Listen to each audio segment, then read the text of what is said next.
Hello to all of you. My name is Adolfo Perez, and today I am here to tell you briefly about my master thesis project named The Role of Tropical Cyclone Size in Precipitation over Mexico. This work is in a collaboration with my advisor and co-worker, Dr. Christian Dominguez from Duna in Mexico. So the first part is to present why we did this project. Basically, it could be summarized in 3 points. First, Mexico year after year has the presence of cyclonic activity in both coasts that surround it, the Atlantic and the East Pacific. These impacts can be both direct and indirect, in both cases leaving disasters in different areas in the north and the south of the country. Because of this, response protocols have been created, which is called early warning system for tropical cyclones. This system has two problems in its formulation. It does not consider precipitation, and the definition of the area affected is defined through the R34, which underestimates the real size of possible impacts of the tropical cyclones. Therefore, the project seeks to define the size of tropical cyclones affecting Mexico using information from infrared satellite imagery during the period from 2000 to 2020, and with this, better delimited area of possible precipitation affection of tropical cyclones. To define these sizes, we developed a methodology using jointly the Python programming language and geospatial analysis libraries such as Japan's. The algorithm called RawCloud works with the following flow. First, takes the input information from the tropical cyclone position, infrared imagery centered on the storm, and wind field size described by the wind profile developed by Willoughby et al. And explained by Perez Larcon et al.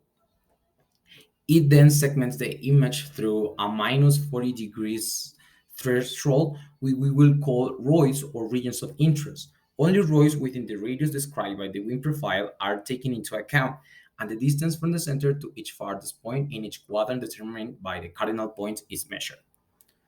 The results are divided into three main parts. First, we find results of size climatology similar to those reported by other tropical cyclone sizes works, with the novelty of considering areas of potential precipitation.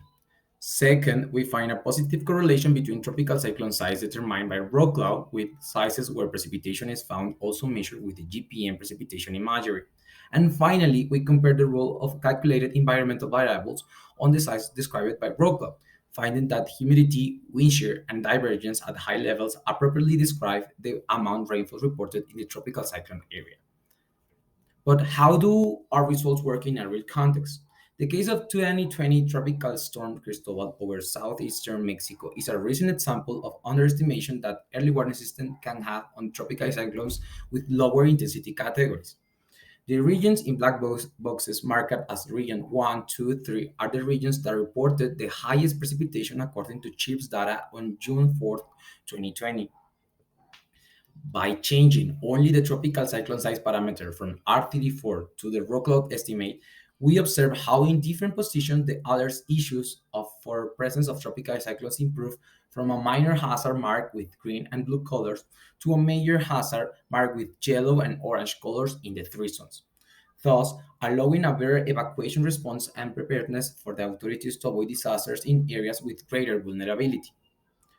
Although the main objective of this project is not to modify the early warning system, it is clear that its definitions of hazard can be improved by taking into account a more appropriate size of precipitation, which is the main factor for disasters in Mexico.